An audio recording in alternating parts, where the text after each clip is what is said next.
Good morning and welcome to Cabinet for Salford City Council. My name is Paul Dennett. I'm the Chair of Cabinet and the elected Mayor. Okay, do we have any apologies for absence? We've apologies from Councillor Jones, Councillor Hines, Councillor Bailey, Councillor Kamel and Councillor Lancaster. Okay, thank you very much. We'll note those apologies. Do we have any declarations of interest as per the agenda before us? Councillor Kelly? Yeah, just to declare that I'm Director of the Derive Company. Okay, thank you. Councillor Merry? I'm the Chair of the Derive Board, actually. Great, thank you very much. Colleagues, we'll note those declarations. So, moving those minutes. Second. Sorry, was that Councillor McCusker? Thank you very much. Okay, so moving on to the substantive agenda items in part one, housing delivery approval of matters relating to Derive registered providers application to the regulator for social housing and business plan. Councillor Kelly, are you going to say something by way of introduction?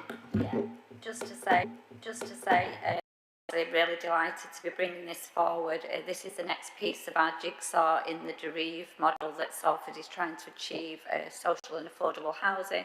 So we're now going to submit an application to become a registered provider, which will then give us a wider envelope, if you like, to be able to apply for funding streams and so on and so forth to achieve what we've set out. So if I can hand over, I'm not sure who's speaking to this document. Is it Andrew Lee? I am joining us. You. Thanks, Andrew. Okay, Andrew, do you want to take us through the report? Thank you. Yes. Thank you, Paul. I'm Andrew Lee. I'm Head of Housing Strategy at Salford Council.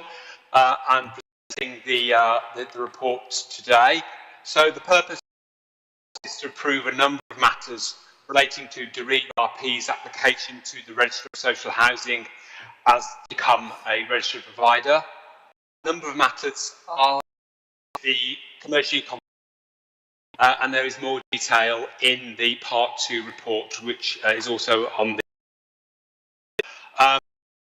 report outlines the progress that's been made in establishing a new corporate group structure for Derive and the creation of a subsidiary registered provider, which is to be the Derive RP. And it builds on the report that was considered by Cabinet in August 2020, where we looked at how we could establish a legal structure for the council's housing delivery model. So there's three elements to the report, which I'm going to just briefly go through: governance, registration of the Derive RP and the Derive RP's business plan. In August 2020 recommended a group structure of companies that were owned and controlled by the council. So in terms of what we've done, the existing Derive company has now become, and then we've established a new company, Derive RP, which has been set up and is a subsidiary of the group company. So it's a wholly owned subsidiary of the council, and its articles of association have been drafted and it's been incorporated. We've created a structure that is flexible. So at the moment, the Derive RP is the only subsidiary company of the Derive Group, but we have got a structure that is flexible that will allow other companies to join that structure. For example, a company managing the private rented element, or a DevCo development company. But for the purposes of this, of today, we've just got the Derive Group company and Derive RP. A shareholders agreement has also been established. This sets out the relationship between the group company, Derive RP and the council, and that's an important document. RP is required to have independent board members. That's a requirement of the regulator. So we've recruited 2 independent board members. That's a chair and also an independent board member. And also we're required to have 3 council board members on the as well. So the report asking for approval on the governance arrangements. The second element of the report is the registration of Deriv RP. So this is a process you have to go through with the regulator, have to provide them with a significant amount of information for them to assess whether or not the organisation meets the regulatory standards. So it's a two-part process. The first part was a preliminary, which we put in back at the end of last year, beginning of this year. Deriv RP went through that process okay, and then we were invited to submit a detailed application. And essentially what we're doing is submitting that detailed application. So as I said, it has to demonstrate to the regulator that Deriv RP will be compliant with regulatory standards around governance, financial viability, etc. It takes up to 6 months, why we've application in as soon as possible. So again, we're asking for approval for the submission of a detailed application based on the proposed arrangements and the business plan which we're about to come on to. And it sets out Deriv RP's plans for the next couple of years. So the delivery of the first 129 homes across the 4 sites, which will be delivered between August 2022 and August 2022. Sorry, January 2022 and August 2022, sorry. Key elements of the plan is the capital expenditure. So the cost of the building works will be funded through borrowing and grant that has been secured from Homes England and the GMCA Brownfield Land Fund. And it's intended that the council will lend monies to Deriv on a 40-year loan basis. That's around £8.4 million of funding to Deriv, with the remaining of the capital expenditure met through grant. The revenue forecasts and income and expenditure show that the level of borrowing is viable, and that can be supported over a 40-year period. Relatively small surpluses in the first 5 years, but a established surplus of around 1.8 million over the 40-year life of the payback period. And this is based on prudential financial assumptions, rent levels, voids, inflation and tax. It's also intended that Deriv will be self-supporting, and again the business plan is modelled on the basis that the net rental revenue funds the operation and management of Deriv RP, and any surpluses are used to support the business objectives. And that concludes the Part 1 report. Thank you. Okay, thank you very much, Andrew, for that detailed presentation there. That was very succinct and clear. Do we have any questions or comments from members of the mayoral team?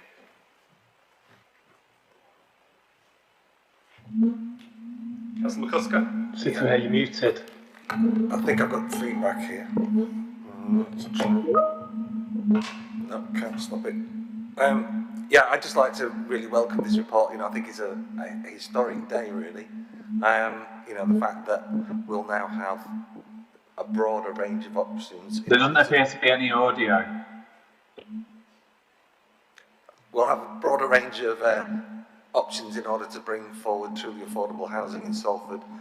And not just affordable housing, but housing built to the best standards, you know, high environmental standards. So I really welcome this report. Thanks, Chair. Thank you very much, Councillor McCusker. Councillor Merry? Yeah, the only proviso I'd make on all of this is that the structure of the companies concerned is designed to maximise our flexibility, so that those projects which have to be subject to RP involvement will involve the RP company, actually, those which involve grant and so forth, right?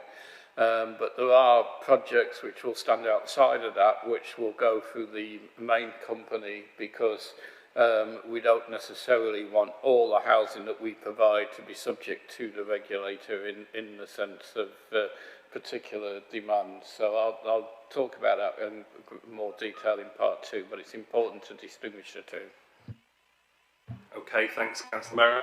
Any other questions or comments?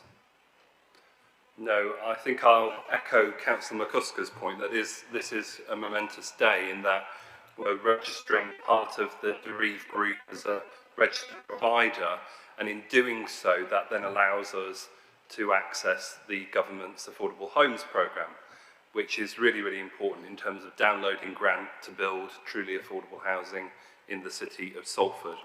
I'd also like to thank everyone involved in this work, because I know that despite this being seen potentially as an administrative process, there is an awful lot of work that goes on behind the scenes to get us to this point in time today. So, you know, my thanks go to Councillor Merry, Councillor Kelly, and also to Andrew for doing all of this work and getting us to this stage where we can actually make this submission now to the regulator for social housing. So thank you.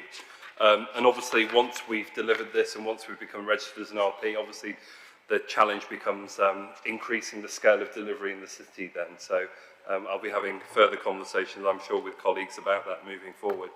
So just before we move on then, I need to just draw colleagues' attention to the recommendations in the report that we're being asked to agree today. So the City Mayor is recommended to firstly approve the submission of a detailed application to the Regulator of Social Housing to register Derive RP as a registered provider and to delegate any further negotiations to the Interim Strategic Director of Place, approve Derive RP's business plan and the lending of 8.485 million to Derive RP with the drafting of the legal agreements and any associated document delegated to the City Solicitor, approve the disposal of the 104 properties across the 3 sites to Derive RP, subject to Derive RP being registered as a registered provider, and fourthly, approve the shareholder agreement setting out the relationship between the City Council as shareholder and Derive companies. Fifthly, approve the appointment of 2 independent board members to the Derive RP board.